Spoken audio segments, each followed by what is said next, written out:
the end of the 17th century, Lord George Lockhart had a most unusual trial to preside over. He was president of the Court of Session. Mrs. John Chiesley took her husband to court and accused him of running around with fast women, drinking fast wine in fast carts. And of course, her husband had been guilty of all of this. And being put in trial, he was found guilty.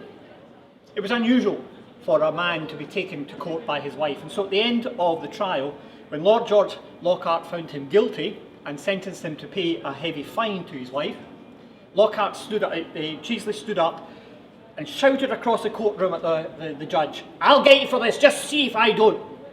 Well, Lockhart had been threatened many times in the past.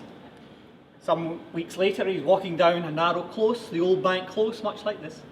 He's about to go into his house and he hears a sound behind him. He turns round and Chiesley emerges from the shadows and shoots him dead.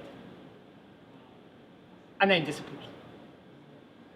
However, people came out having heard the echo of the shot in the narrow closes.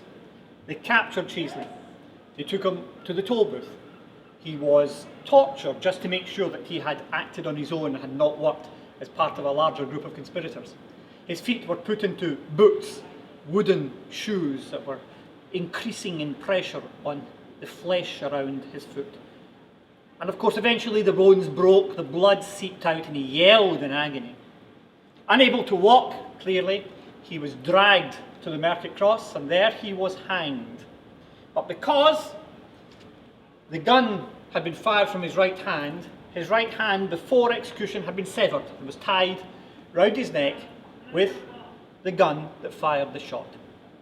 His body was allowed to hang in the wind as an example to others who would shoot presidents of the Court of Session.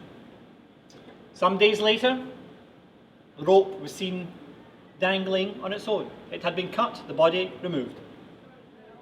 Everybody wondered who had taken it, but nobody said. However, not long after that, people passing up and down the Old Bank Close would talk about feeling the hackles rise at the back of their neck, and sometimes the sound bang of gunshot. Sometime later, when workmen were excavating the scene, they took up the pathway and they found a small box, and inside the box was a skeleton with the right hand missing and a rusting gun tied round the neck. It was the body of John Chiesley, or as he now came to be known as Johnny One Arm. Tales like this, which involve the law, murder, sex, are common to Edinburgh. That's why I love this place.